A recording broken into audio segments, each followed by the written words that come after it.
간담회는 이준석 후보의 부산 지역 정책 구상과 국가 비전에 대해서 직접 듣고 여러분들의 질문을 통해서 더 깊은 소통을 나누기 위한 자리입니다. 간담회는 후보의 모두 발언 후 질의응답 순으로 약 40분 정도 진행하도록 하겠습니다. 더 질문이 있으시면 그대로 진행할 테니 후보는 더 질문 주시는 대로 유도 있게 좀 진행을 하겠습니다. 그럼 지금부터 이준석 대선 후보님 모두 발언부터 듣겠습니다. 예, 안녕하십니까. 개혁신당 대선 후보 이준석입니다. 이렇게 부산에 와서 또 부산 지역의 언론인들과 함께 이야기할 수 있는 시간을 가져주셔서 참 영광이고 감사하게 생각합니다. 사실 부산 지역의 이런 정치적 상황이라는 것은 지금까지 사실상 국민의힘이 독점하는 상황이 지속되어 왔습니다.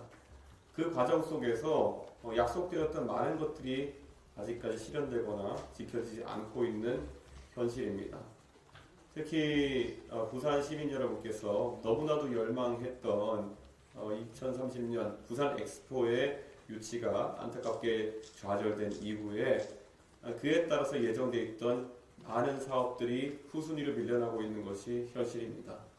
그리고 급기야는 최근에 가덕도 신공항의 건설에 있어가지고 현대건설 컨소시엄이 기술적인 난항 등을 이유로 들어 2년 정도의 공기 연장과 함께 비용 상승을 이야기하는 바람에 지금 수의 계약이 취소될 위기에 놓여 있는 것도 사실입니다. 저는 사실 계엄이라는 중차대한 그런 어떤 상황 속에서 많은 지역 현안들이 뒤로 미뤄지는 것은 부산만의 일은 아닐 겁니다. 하지만 한편으로는 지금 시점에 대선을 앞두고 이미 각 주자 간의 공약 경쟁과 그리고 비전 경쟁이 이루어져야 되는 상황에 국민의힘의 정치적 혼란 때문에 전혀 그런 면이 부각받지 못하는 것에 대해 가지고 매우 안타깝게 생각하고 그리고 그 부분은 국민의힘의 규책 사유가 있다는 것을 명확히 하고 싶습니다. 저는 그러면 부산에서 어떤 비전을 가지고 있는지 말씀드리겠습니다. 저는 예전에 국민의힘 대표를 지내던 시절부터 우선 부산의 주요 인프라 사업 중인 하나인 가덕도 신공항의 완성도 있는 형태의 성공을 항상 이야기해 왔습니다. 가덕도 신공항에 대해서 처음 기획됐을 때부터 정말 다양한 버전의 이야기가 나왔습니다. 지금의 기흥해공항을 완전히 이전하는 것인지 아니면 국제선 기능만 이전하는 것인지 국내선 국제선 통합인지 이런 이야기 때문에 가덕도 신공항의 비전 자체가 굉장히 희미해졌던 것도 사실입니다. 솔직히 지금도 부산의 시민들과 이야기해보면 강서구 등에 사시는 지역에 사시는 그런 주민들을 제외하고 공항 이전지와 다소 거리가 있는 곳의 주민들은 가덕도 공항이 어떤 형태로 구현될지에 대해서 정확한 정보를 알고 계시지 못하는 경우가 더러 있습니다. 저는 가덕도 신공항의 비전이라고 하는 것은 대한민국 동남권에 거의 1,000만에 달하는 인구가 공이 사용할 수 있는 제2의 관문공항이 되는 것 외에는 다른 비전이 있어서는 안 된다 그런 생각을 하고 있습니다.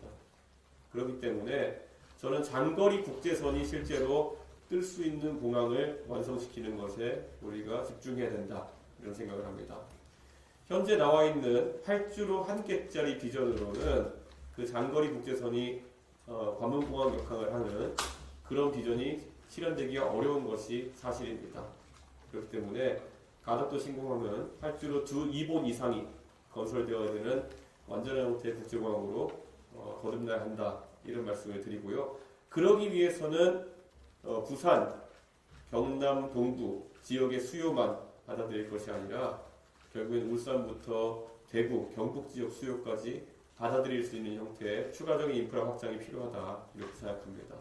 멀리는 전남 동부, 순천이나 여수 지역에서도 인천공항에 가는 것보다 실제 가덕도공항에 접근하는 것이 더 쉬워지도록 만들어야 합니다. 지금은 여수나 순천에 있는 시민들이 경전선을 타고 이 부산 지역까지 오는 것보다 서울로 가는 것이 더 빠르기 때문에 인천공항에 대한 의존도가 압도적인 상황입니다. 저는 이런 부분이 앞으로 가덕도 신공항의 비전이 되어야 된다 이런 생각을 하고 있습니다. 그러기 위해서는 대구와 부산 간의 대구와 가덕도와의 연계성이 강화될 필요가 있습니다. 지금 대구 지역에서는 대구 경북 지역 신공항을 추진하면서 분위 의성 지역의 신공항을 추진하고 있습니다. 그 비전 또한 대구 동부 지역의 주민들의 오랜 수건 사업이기 때문에 존중받아야 한다고 생각합니다. 하지만 장거리 국제선, 특히 미주나 유럽 요선이 양쪽 공항에서 모두 뜰 수 있다고 하는 것은 아마 양쪽 지역 정치권에서 남발하는 공수표가 아닐까 이런 생각을 합니다. 저는 그래서 지역 간 협의와 합의를 통해서 장거리 국제선은 가덕도 신공항으로 집중되는 것이 옳다. 그런 비전을 가지고 있습니다. 실제로 그 장거리 국제선을 띄우기 위해서는 보잉 747 같은 경우 약 400명에 달하는 승객이 확보돼야지만이 경제성이 생기는 것입니다. 그러기 위해서는 다른 지역과의 연계를 오히려 부산 지역에서 힘을 주어 이야기해야 되는 그런 상황이다 이렇게 생각합니다. 공교롭게도 TK와 PK의 지역 같은 경우에는 하나의 정당이 실질적으로 정치를 독점하고 있습니다. 그렇기 때문에 어찌 보면 잘 협의와 협상이 이루어질 거로 보이지만 한편으로는 TK 의원들은 가덕도 신공항에 대해서 비협조적으로 나오고 PK 의원들은 대구 신공항이라는 비전에 대해 가지고 또 비협조적으로 나오는 일이 반복되고 있습니다. 사실 이것은 국민의힘만의 문제는 아닐 것입니다. 저라도 광주 지역에 가도 광주 공항을 무안공항 또는 한평으로 이전하는 문제에 대해 가지고 광주와 무안, 한평, 전라남도의 지자체장이 모두 민주당임에도 불구하고 그들 간의 협의가 잘 이루어지지 않고 있는 것이 사실입니다. 저는 제가 대통령이 된다면 지역을 위한 최우선 과제로 이런 협의를 이끌어낼 수 있는 협의체를 만들어내겠습니다. 저희 개혁신당은 협치를 할 수밖에 없는 그런 구조를 가진 정당입니다. 제가 대통령이 되면은 두 석의 의석을 바탕으로 해서 결국에는 전국을 이끌어 나가야 되는 상황입니다. 그 상황에서 민주당과 국민의힘을 한 테이블에 모아서 각 지역의 공항 이슈나 지역 인프라 이슈를 한 번에 서로 타협해가면서 풀어갈 수 있는 그런 체제를 만들어낼 것을 약속드립니다. 또한 부산이 결국에는 북한 재개발을 통해서 어떤 비전을 세울까도 저에게는 매우 중요한 과제입니다. 실제 지금 부산의 구도심을 개발하는 과정에서 금융단지의 비전이라는 것이 오랫동안 이어져 왔습니다. 잘 아시는 것처럼 일부 공공기관의 이전 이후에 그를 뒤따를 민간의 참여가 아직까지 미진한 것이 사실입니다. 저는 경제라는 것은 결국 물이 어느 방향으로 흐르는지를 뚝과 댐 등을 통해서 제어하는 것이다 이렇게 생각합니다. 그래서 경제에 있어서는 규제와 세제 정책을 어떻게 이끌어 나가는지가 중요하다고 생각합니다. 저는 부산이 금융 수도가 되는 방향으로 발전하기 위해서는 저는 세제 정책의 변화가 필요하다 이런 생각을 하고 있습니다. 특히 부산이 세우고자 했던 비전, 거래소를 중심으로 증권업과 투자업이 활성화되는 부산 금융도시를 원한다고 한다면 저는 그와 관련된 세금의 조정이 필수적이라는 생각을 합니다. 그래서 저는 부산을 본점으로 하는 금융기관에 대해서는 그 금융기관이 중개하는 증권거래에 대해서 지금 부과되는 증권거래세와 농어촌 특별세를 인하하겠다라는 말씀을 드립니다. 지금 대한민국의 증권거래세와 금투세와 이런 것들을 통합해서 세제 조정을 하겠다는 아이디어가 몇 년째 오가고 있습니다. 그런데 최근 민주당이 금투세에 대한 추진 의사를 철회하면서 증권거래세가 다시 예전 수준인 0.3%대로 회귀해야 된다는 이야기도 있습니다. 저는 다른 지역에서는 증권거래세가 다소 인상되거나 회귀할 수 있다 하더라도 부산에서는 오히려 부산에 본점을 두고 부산에 주 사업장을 둔 금융기관의 경우 특별한 세율을 적용받아야 된다 이런 생각을 합니다. 그를 통해서 공기업 아니면은 공공기관 한두 개 더 이전되는 부산 금융도시가 아니라 실제로 부산의 비전을 보고 기업이 올 수 있도록 하겠다 그런 말씀을 드립니다. 또 부산이 블록체인 발전을 위해 가지고 여러 가지 시도들을 하는 것을 알고 있습니다. 특히 박형준 시장 체제에서 부산광역시의 주도로 블록체인 거래소나 이런 것들의 설립을 추진했던 바가 있습니다. 하지만 이 역시도 규제를 얼마나 완화하느냐에 따라 가지고 민간의 자본이 몰려들 것입니다.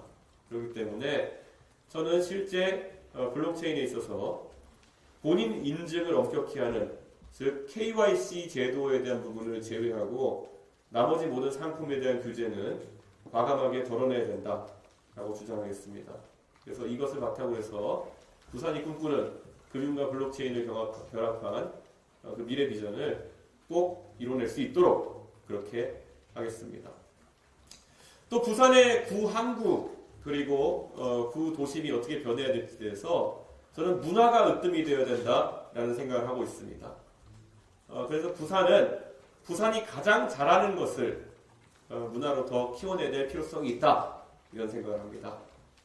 부산 시민들의 열정적인 문화, 특히 스포츠에서 발현되는 그 문화라고 하는 것은 대한민국 모든 국민들이 알고 있는 부산의 특장점일 것입니다. 그 부산 주민들의 역동성을 극대화하기 위해서 저는 북항에 대한민국을 대표하는 그리고 대한민국에 유일할 수밖에 없는 바닷가의 면에 있는 야구장이 신설되어야 된다라고 생각합니다.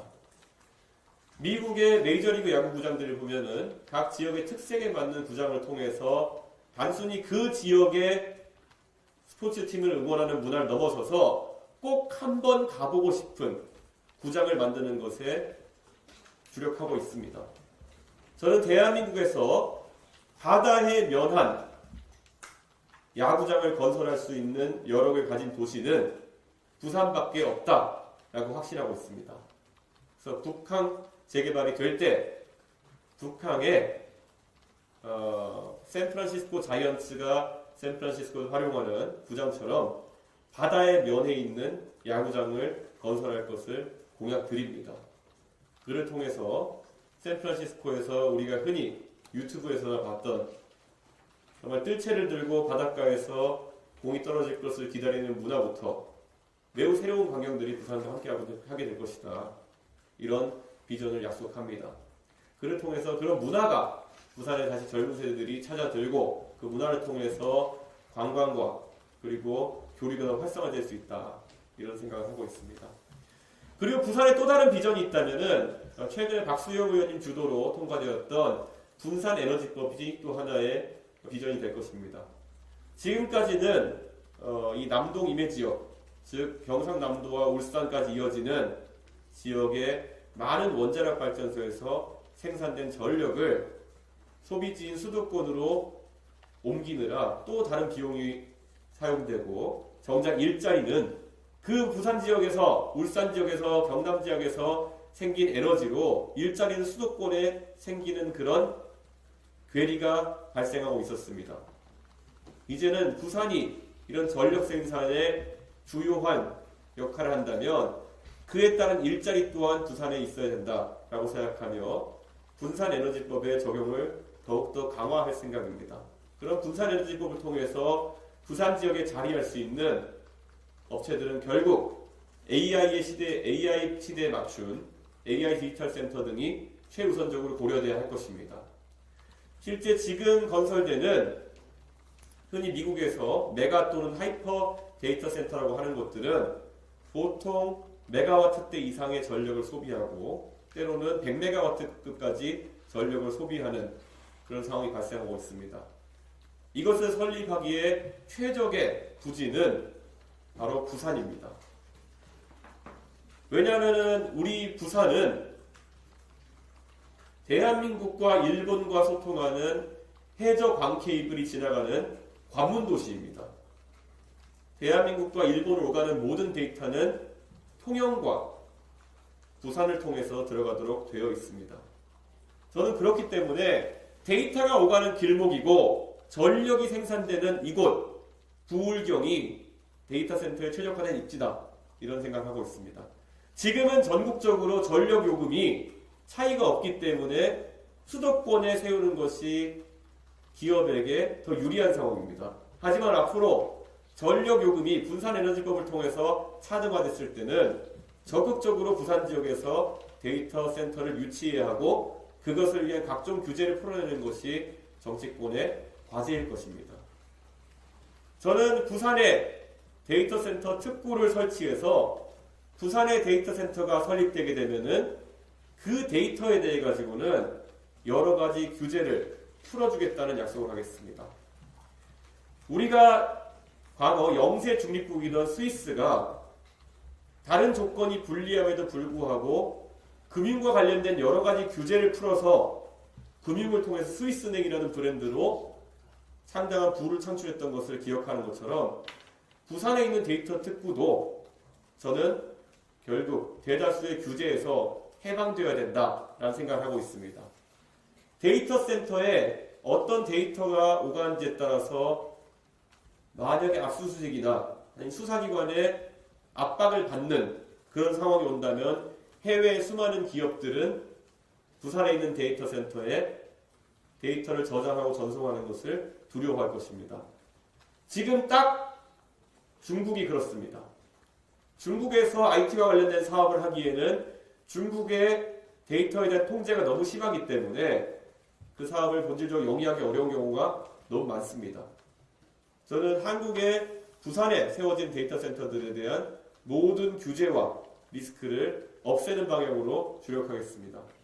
그를 통해서 부산이 IT 분야에 있어서도 상당한 비전을 가질 수 있도록 하는 것이 저의 생각입니다. 저는 부산 시민들께 약속드리고 싶습니다. 지금까지 부산 지역 정치인들이 많은 비전들을 열거해 왔습니다.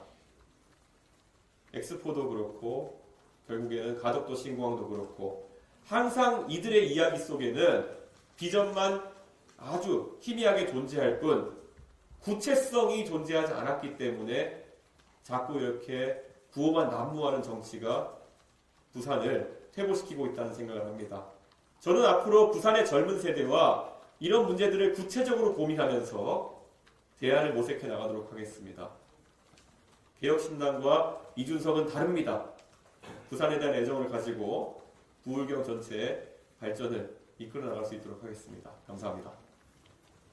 네, 감사합니다. 질의응답 시간 가지도록 하겠습니다. 전문기생 기자님들 손 들어주시면 저희가 마이크 전달드리겠습니다.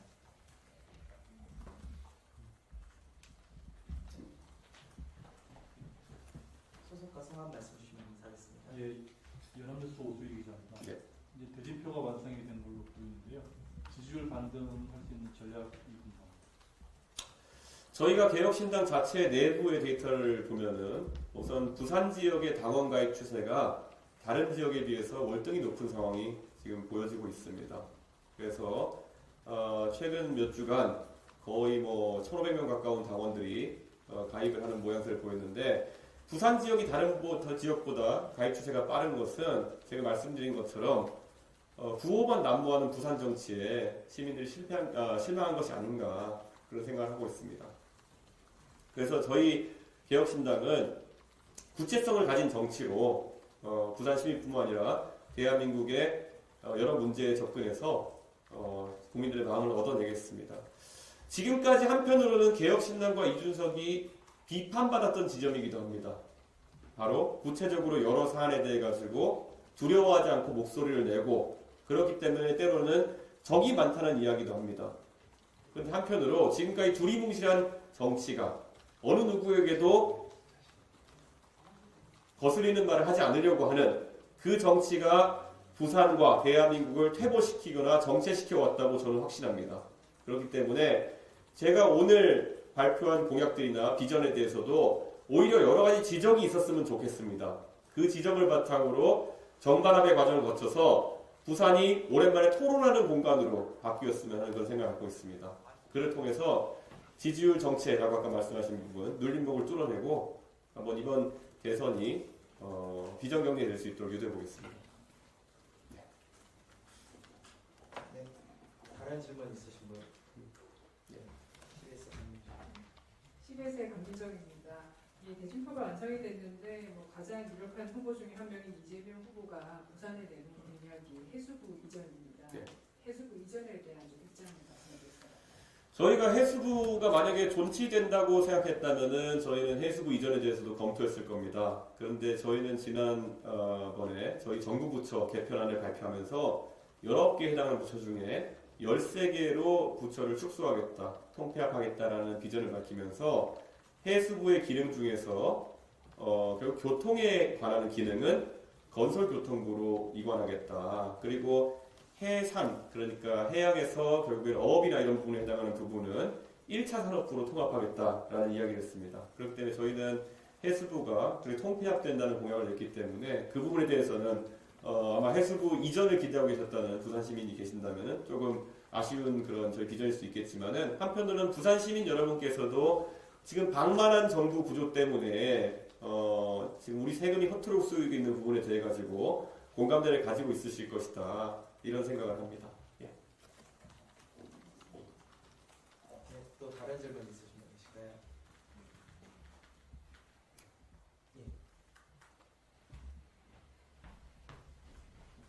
네, 안녕하세요. 매일경제 신영입니다. 대선 승리 전략으로 동탄 모델을 언급하셨는데요. 지역구인 동탄과 전국구 선거인 대선에서 인구 구조도 다르고 또 경쟁자 모두 다른데요. 전국구 동탄 모델은 기존 동탄 모델과 어떤 점이 같고 어떤 점이 다른지. 동탄 모델을 구체적으로 설명드리면요. 결국에는 지금 민주당이 강성해 보이는 것은 민주당이 잘하는 부분도 있겠지만 한편으로는 도저히 국민의힘을 찍을 수 없는 상황이기 때문에 그런 지점이 발현되는 측면도 있다 생각합니다. 동탄에서 제가 처음 선거에 도전할 때 동탄 지역의 그 직전 선거에서의 국회의원 득표율이 65%였습니다. 그런 경기 남부 지역에서도 가장 민주당세가 센 지역이었을 텐데요. 제가 동탄 주민들을 만나보고 나서 놀란 것이 있었습니다. 동탄 주민들이 저에게 왜 65%의 민주당 지지를 몰아줬는지 이야기할 때는 정책 면에서는 민주당이 하는 정책들이 우려스러운 지점이 많은데 국민의힘의 정치 행태를 보면 도저히 찍고 싶은 마음이 들지 않는다. 그래서 동탄의 젊은 세대는 민주당에게 그래도 표를 주는 현색을 했다. 이런 얘기를 하더라고요. 그런데 제가 개혁신당으로서 저희는 계엄이나 탄핵, 지금의 벌어진 사태가 자유롭고요. 그 당시에는 윤석열 정부의 실정에서도 자유롭고요. 이런 면 때문에 우선 저를 찍지 않아야 될 거부감이 상당히 적었다는 것이 그들의 이야기였습니다. 그리고 한편으로는 민주당의 정책이라고 하는 것은 매우 급진적이고 한편으로는 미래지향적이 않다는 인식이 특히 젊은 세대를 중심으로 퍼져 있습니다. 이번에 민주당이 사실상 주도해서 통과시킨 국민연금 모수 조정안만 본다 하더라도 여기에는 미래세대를 위한 고민이 전혀 들어있지 않습니다. 어떻게든 5년, 10년 정도 본인들이 정치적으로 은퇴할 시간까지의 시간만 벌겠다. 그 다음에 세대에게 국민연금 부담을 떠넘기겠다라는 생각이 들어있는 것입니다.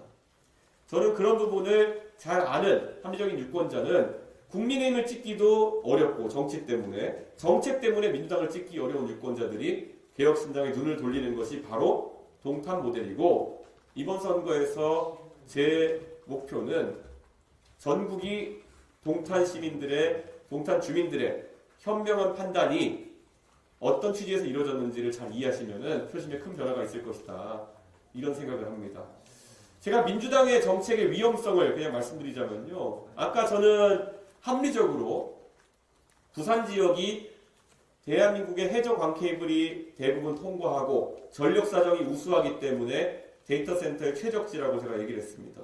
그럼 최근에 이재명 대표가 데이터 센터를 추진하겠다고 밝히는 지역들은 제가 알기로 전라남도 해남 지역인 것으로 알고 있습니다.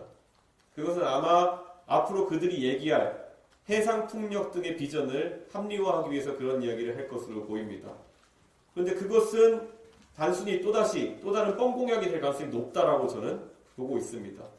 저는 구체적이고 합리적인 비전을 제시하는 쪽과 어디에 표를 얻어야 되기 때문에 그쪽에 끼워 맞춰서 하는 주장은 보자마자 바로 드러날 수밖에 없다라는 생각을 하고 있습니다. 부산 시민들의 현명한 판단을 기대합니다. 희경의 김일기자입니다. 짧게 세 가지 질문 드리겠습니다. 첫 번째, 가덕신공항 활주로 건설 평지에서 2배로 늘리는 것은 구체적인 안을 어떻게 갖고 계신지 궁금하고요. 두 번째는 국민의힘 부산시당에서는 산업은행 부산 이전과 글로벌 허브 도시 특별법 통과 이 부분을 항상 강조하고 있는데 이에 대한 생각이 궁금하고요. 마지막으로는 명지시장을 방문해서 노무현 전 대통령을 언급한 것은 민주당 지지층을 끌어안기 위한 전략인지 설명해 주시면 되겠습니다.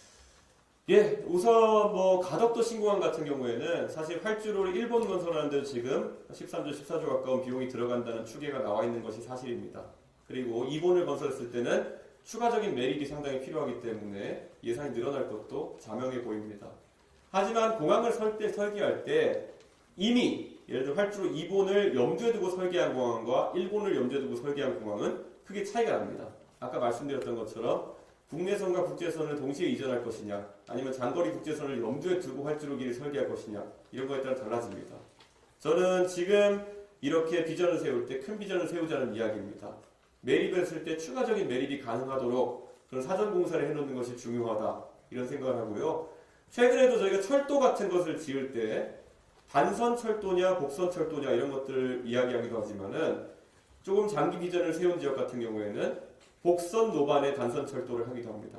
그러니까 복선화를 가정해서 단선 철도만 미리 깔아놓는 경우도 있거든요. 이것은 완전히 다른 개념이기 때문에 저는 가덕도 신공항은 2본을 설립할 구조를 기본적으로 가지고 있어야 되고, 저는 군공항 이전까지도 저희가 완벽하게 이뤄내야지만이 가덕공항의 가치가 올라갈 것이다 이런 생각을 합니다. 군공항은 꼭 가덕도에 같이 이전해야 되는 건 아니고 주변의 다른 지역을 모색해야 되겠지만은, 저는 원래 저희가 가덕도 신공항을 추진하겠다고 했을 때 그 근원이 뭐였습니까? 첫째로는 그 김해공항의 안전성 문제를 해결하기 위한 문제가 있었던 것이고요.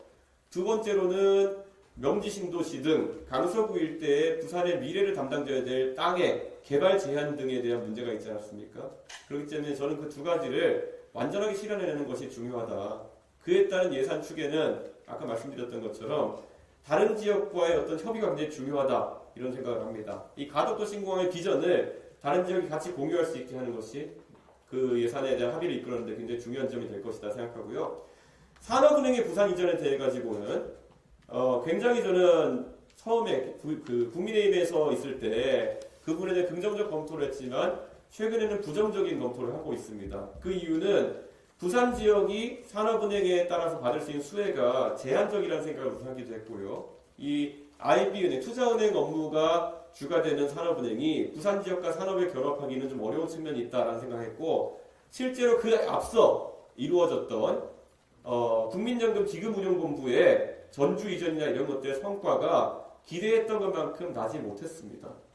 그 기금운용본부의 자리 잡을 인력이라고 한다면은 상당히 금융인력 중에서도 고급 인력일 텐데 그 인력들이 그곳에 가는 것을 회피하고 그러다 보니까 기금운용본부에서 그 정책을 되돌리자라는 얘기까지 나오고 있기 때문에 저는 오히려 아까 말씀드린 것처럼 부산이 금융도시로 비전을 가져야 된다는 것에 전적으로 공감하기 때문에 저는 민간에서 그런 움직임이 자연스럽게 있을 수 있도록 오히려 증권거래세에 대한 조정 같은 것을 이야기하고 있는 것입니다. 저는 그것이 실현되었을 때 실제로 단순히 산업은행이 와서 기업에 대한 투자금융 업무 정도 발달하는 것이 아니라 상하이나 아니면 홍콩, 싱가포르가 꿨던 것과 같은 국제금융도시에서의 비전이 가능해진다 그런 생각을 합니다. 저는 그래서 오히려 그런 세금에 대한 조정이 더 중요하다 그런 생각을 하고 있습니다. 또 마지막으로 주신 질문에 있어서는 명지시장에서 제가 했던 이야기들에 대해서 사실 아직까지 공식 선거운동 기간이 아니기 때문에 제가 대놓고 뭐 저를 찍어달라 이런 말을 할 수 없는 상황에서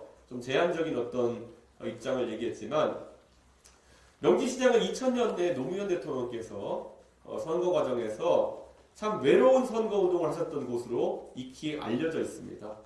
그 당시 노무현 대통령께서 꾸셨던 비전이라고 하는 것은 부산 출신이고 부산을 대표하는 정치인인 노무현 대통령 당신께서 당이 민주당이라는 이유만으로 본인의 생각이 배척되는 것에 대해서 아쉬움을 표현하셨고, 하지만 그것에 굴하지 않고 노무현 대통령께서는 계속 도전하겠다는 입장을 밝히신 것이 가장 중요하다고 봅니다. 저는 마찬가지로 제가 사실 지금까지 정치해 오면서 저는 다수에 휩쓸리기보다는 항상 옳은 방향으로 가기를 지향해왔고, 그러다 보니까 지금까지 많은 부침을 겪어왔던 것도 사실입니다. 제가 소위 보수 진영에서 그들이 가스라이팅하는 것처럼 좋은 게 좋은 거지 하고 정치를 해왔으면은 아마 보수 진영에서 박근혜가 영입했던 인재부터 시작해서 선골로 대접받으면서 살아왔을 것입니다. 근데 저는 노무현 대통령께서도 만약에 그때 통일민주당에서 꾸준히 김영삼 대통령과 함께해서 올라가는 행보를 해오셨으면은 뭐 부산 지역의 선골 정치인에서 부산시장 한번 하시고 또 뭐 국회에서도 다선 의원 되시고 이런 과정은 겪으셨을 거라 생각합니다. 하지만 그때 본인이 생각하는 옳은 길, 그리고 험지에 도전하는 그런 자세, 이런 것들이 노무현 대통령이 한 국가를 맡아도 될 것이라는 국민들의 공감대를 이끌어낸 원동력이라고 생각합니다. 저는 과감하게 민주당을 지지하는, 그리고 이재명 후보를 지지하는 시민들께, 부산 시민들께 한번 여쭤보고 싶습니다. 지금 민주당에서 결국은 사실상 당내 헤게모니를 잡기 위해서 이재명 대표가 해왔던 행동들이 노무현의 정치와 닮아 있는지 물어보고 싶습니다. 이재명 후보는 대통령 선거에 떨어진 다음에 국회에 어떻게든 진입하겠다는 목적의식 하나로 본인이 시장을 지냈던 성남시 분당구에 보궐선거가 나왔음에도 불구하고 다소 선거 결과가 예측이 어렵다는 이유만으로 그곳을 버리고 송영길 민주당 대표가 있던 계양구로 가서 국회의원 보궐선거에 출마해서 국회의원이 되었습니다. 노무현 대통령께서 살아계실 때 보여줬던 정치가 그렇게 도망가고 회피하고 쉬운 곳을 찾아내는 정치였느냐 묻는다면 그렇지 않다고 저는 확신합니다. 그러면 이준석이라는 사람은 결국에는 왜 그렇게 서울의 보수에게 험지인 상계동에서 계속 꾸준히 도전했는가? 그리고 나중에는 민주당이 65%에 달하는 지지율을 득표하던 동탄에 가서 도전했느냐? 저는 그것이 바로 노무현 대통령이 그동안 보여주려고 하셨던 두려움 없는, 어려움을 마다하지 않는 그런 노무현 정신이 아닌가 그런 생각을 합니다. 저는 부산 지역에 또 그리고 전국에 계신 합리적인 노무현 대통령을 사랑하셨던 유권자분들이 한 번이라도 그 생각을 해주셨으면 좋겠습니다. 지금 이 시대에 과연 누가 노무현처럼 살고 있는가? 그리고 누가 노무현 정신에 제일 반대되는 행동을 하고 있느냐?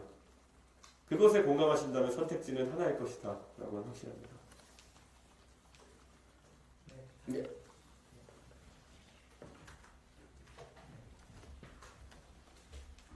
네, 주간 조선 이용규인데요.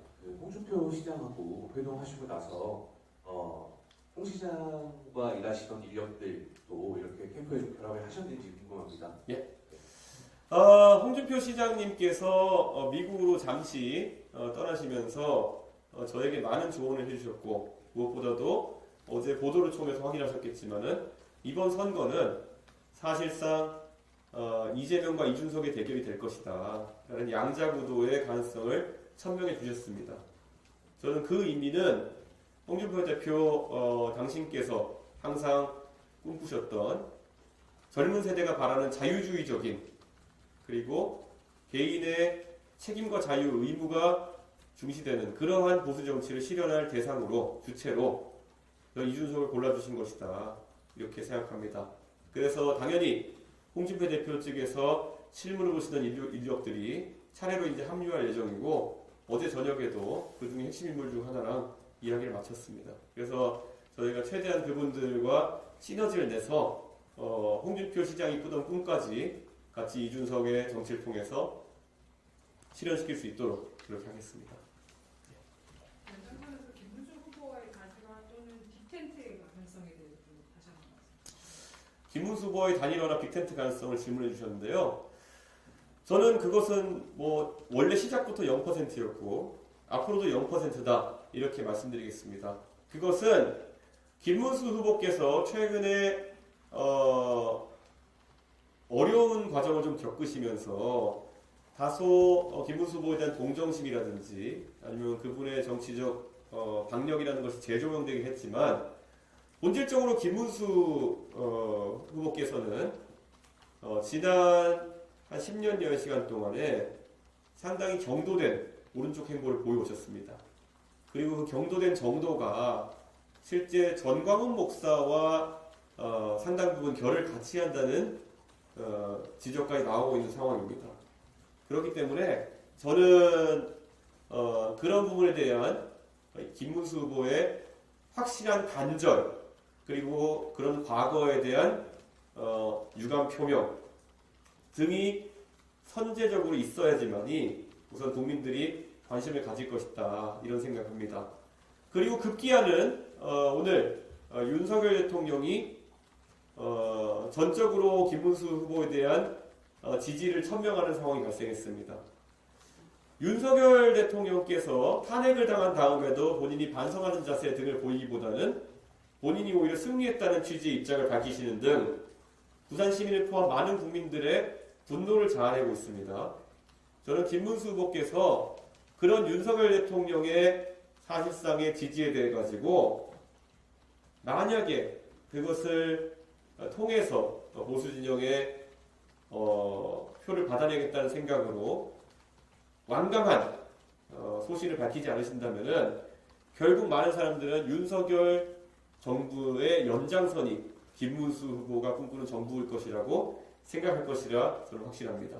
그렇기 때문에 저는 대한민국 국민에게는 김문수로 정권 연장이냐 아니면 이재명으로 정권 교체냐 외에도 이준석으로 정권 교체다 라는 대안이 선명히 존재하다는 것을 말씀드리고 싶습니다.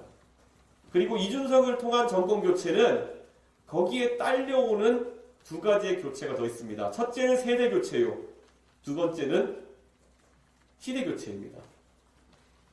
정권 교체를 해도 이재명으로 하게 되면은 세대 교체가 일어나지 않습니다. 그를 둘러싼 586, 686 운동권들이 그들의 기득권을 유지해 나가는 그런 세대가 될 것입니다.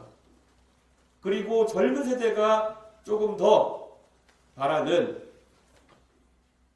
그런 모습의 시대 교체는 이준석을 통해서만 가능합니다.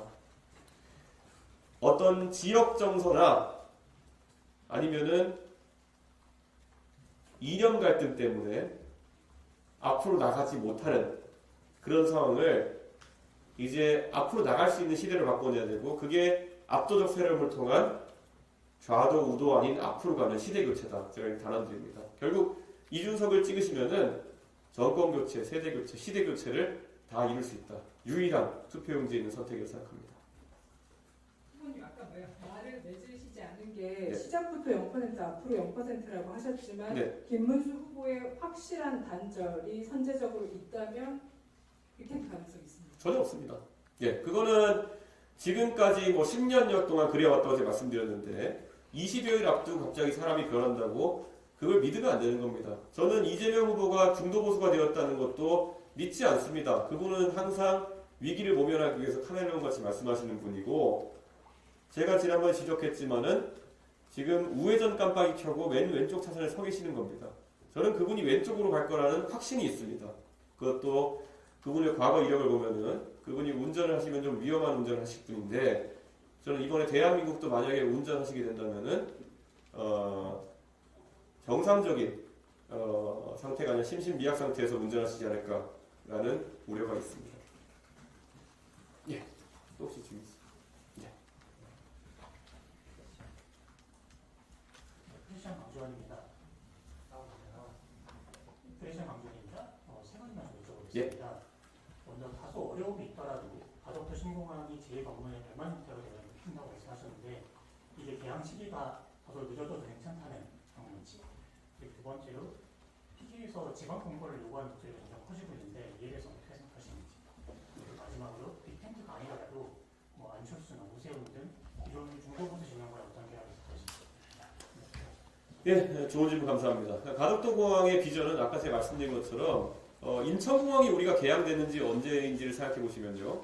인천공항이 2000년대 초에 개항됐습니다. 잘 아시는 것처럼 제2터미널과 제3활주로, 제4활주로 등은 그 뒤에 10년 가까운 세월이 더 걸렸습니다. 거의 15년 가까운 세월이 더 걸려가지고 인천공항이 지금의 규모로 확장된 것입니다. 저는 마찬가지로 아까 말씀드린 것처럼 가덕도 공항의 개항은 최대한 빨리 이루어지도록 하되 집을 지을 때 아니면 구상 자체를 할 때 애초에 그런 완전한 형태로 구상이 돼야 된다라는 말씀을 드리는 겁니다. 제가 말씀드린 것처럼 그 구상이 실현되기 위해서 군공항 이전부터 대구와의 고속교통망 연계라든지 이런 것들은 지금 설계에도 늦은 측면이 있습니다. 그렇기 때문에 그런 부분을 강화해 나가겠다는 취지에서 완전한 완성을 이야기한다 이렇게 보시면 될 것 같습니다. 실제로 경부고속철도 같은 경우에도 처음엔 대구까지만 구간 완성했다가 나중에 이제 울산과 경주를 경유한 노선이 완성된 것처럼 그게 부산이 항상 그러면 손해를 보는 지점이 있습니다. 미리미리 그런 설계와 비전을 반영해야 되는데 부산 정치권이 좀 기민하지 못해서 항상 돌림노래 부르듯이 하나가 끝나면 그 다음부터 하고 이러다 보면은 20년, 30년이면 다른 곳에 될 것도 한 4, 50년씩 걸리는 경우가 있기 때문에 저는 그런 것들을 동시다발적으로 진행해야 된다. 큰 그림을 그리는 사람이 필요하다. 이런 말씀을 좀 드리는 것이었습니다. 그리고 또 질문이 뭐였죠? PK에서 예, 지방분권에서. 예.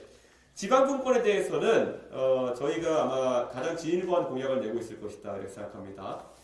저희는 지방자치를 강화해서 사실상 지방 간의 경쟁을 촉진하겠다라는 말을 해오고 있습니다. 지금 미국 같은 경우에는 미국의 주별로 경쟁이 굉장히 심합니다. 최근에 캘리포니아에 있는 스페이스X라는 기업을 일론 머스크가 텍사스의 보카치카라는 곳으로 옮기겠다는 이야기를 발표했습니다. 그것 두 가지입니다. 아까 제가 말씀드렸던 것처럼 물이 흐르는 방향은 경제에서는 세금과 규제 때문에 흐른다 이렇게 생각합니다. 환경 규제가 많고 그리고 세금이 좀 더 높은 캘리포니아를 떠나가지고 텍사스로 이전하겠다는 것인데 지금 대한민국의 지자체들은 경쟁할 수단이 없습니다. 아까 말씀드렸던 규제도 조례로 조정할 수 있는 부분은 미약하고 또 세금을 조정할 수 있는 권한이 없다 보니까 그게 실질적으로 기업하는 사람 입장에서는 웬만하면 수도권까지 거기다 아까 말씀드린 전기요금까지도 동일했던 시절에는 전기요금도 같고 뭐 임대료 조금 차이 나는 거 빼고는 내가 부산에 사업해야 될 이유가 없지 않느냐 이렇게 나오는 것이 현실입니다. 그래서 저희 공약으로는 지금 현재 20% 정도 되는 법인세율을 국세와 지방세가 지금은 10대 1의 비율입니다. 그런데 이것을 저희는 10에 해당하는 국세를 7로 줄이겠다고 이야기했습니다. 그러면 3 정도가 지방세로 이전될 수 있는 여력이 생기는 건데요. 그게 지방세를 그 3에 해당하는 부분을 지방에 다 가져가겠다는 게 아닙니다. 지방이 지방의 여건에 맞춰가지고 어떤 지역은 3에서 낮출 수도 있고 어떤 지역은 3에서 올릴 수도 있는 그런 자율권을 주겠다는 겁니다. 그렇게 됐을 때 저는 부산이 산업을 유치하기 위해서 자체적인 선택들을 할 수 있게 된다. 이런 말씀을 드리겠습니다. 그리고 최저임금에 대해서도 사실 플러스 마이너스 30% 선을 두어가지고 지방자치단체와 지방의회가 상황에 맞게 조정할 수 있도록 하겠다라는 이야기를 했는데요. 이것은 아마 지금 부산 같은 경우에는 기계나 조선과 같은 중무장대 사업에 있어가지고 외국인 노동자들과 관련된 임금 조건이나 이런 것들을 협상하고 하는데 굉장히 유리한 조건으로 동작할 것이다. 이런 생각을 합니다. 그래서 실질적으로 제가 아까 처음부터 계속 저희는 구체적인 이야기를 하겠다 말씀드렸는데요. 지방자치, 지방분권에 있어서도 저희는 자율권을 확대하는 구체적인 조치를 통해 가지고 지방이 경쟁할 수 있도록 하겠다. 지금까지는 지자체장들이 그냥 정치 색에 따라 가지고 선택되는 경우가 많았습니다. 부산에서는 아니면 대구에서는 빨간당 출신들이 유리하고 또 광주나 전라도에서는 파란당 출신들이 유리하고 근데 앞으로 이런 경제에 대한 자율권이 지자체에 많아지게 되면은 그럼 결국은 시민들도 선택할 때 경제와 기업 유치, 산업에 대해서 잘 아는 사람을 당파를 가리지 않고 뽑아야 될 것이다. 그러지 않으면 실제 다른 지역에 비해서 경쟁이 밀려가지고 도태되는 상황이 나올 것이다. 그래서 지방자치제가 좀 더 중앙의 종속된 형태가 아니라 실질적으로 주민들의 삶에 도움이 되는 형태로 경쟁 구도로 재편될 것이다. 그런 생각입니다. 또 하나 있어요. 안철수 오세훈과 같은 그런 분들은 저희가 그분들의 정책을 참고해가지고 이미 많이 공약을 만들고 있습니다. 하지만 실질적으로 당적이 지금 다른 상황 속에서 홍준표 대표님이야 당적을 이탈하셨기 때문에 좀 더 편하게 말씀하실 수 있는 상황이지만 당적을 이탈하지 않은 상황에서 그분들에게 어떤 무리한 부탁이나 무리한 접촉을 하는 것은 정치적 도리가 아니다. 이런 생각을 하고 있습니다. 하지만 저는 그분들이 안철수 후보님이 꾸셨던 과학기술 입국에 대한 비전은 김문수 후보보다는 확실하게 이준석을 통해 가지고 구현될 수밖에 없다. 이런 확신을 가지고 있습니다. 또한 오세훈 시장님이 꿈꾸셨던 그런 중도적인 생애주기형 맞춤 복지에 대한 부분은 디딤돌 소득이나 이런 부분 같은 경우에는 이준석이 마찬가지로 많은 점을 공유한다. 이런 생각을 갖고 있습니다. 그래서 유권자들이 그것은 이미 그분들과 결이 맞는 후보가 누군지를 아실 것이라 판단합니다. 네, 감사합니다. 더 이상 없으시면 이제 후보님 마무리 말씀 듣고 정리하도록 하겠습니다. 예, 오늘 이렇게 선거운동 개시를 앞두고 부산에 온 것은 제가 부산에 대한 또 애정과 한편으로 이 부산 지역 발전을 위한 매우 구체적인 관심들이 많다는 것을 공유하기 위함입니다. 그리고 제가 내는 구체적인 이야기들은 당연히 앞으로 비판과 토론의 대상이 되어야 됩니다. 그리고 저도 그 과정에서 저희 아이디어를 업그레이드 해가고 그 과정을 통해 부산이 정치의 중심으로 우뚝 섰으면 좋겠다라는 생각입니다. 지난 대통령 선거에서는 광주에서 광주 복합 쇼핑몰이나 이런 문제들이 정치의 중심에 등장해서 결국 광주에는 지금 복합 쇼핑몰이 지어지고 있습니다. 저는 이번 선거에서 부산의 여러 문제들이 대통령 후보 간의 중심 쟁점 사안이 되어서 부산 지역이 지체되어 왔던 많은 발전들을 이루기를 기대하고 저도 항상 그 방향으로 응원할 수 있도록 하겠습니다. 오늘 이 첫 번째 부산으로의 행보인데 선거운동 기간 동안에 또 여러 차례 부산을 또 그리고 부울경정을 방문해서 이런 구체적인 이야기를 나누고 또 업데이트된 내용들을 언론인들과 부산 시민들께 공유할 수 있도록 하겠습니다. 감사합니다. 네, 함께 해주신 어른이 여러분들 감사드립니다. 저희 개혁신당과 이준석 후보 부산에 더 자주 와 찾아뵙도록 하겠습니다. 오늘 함께 해주셔서 감사합니다.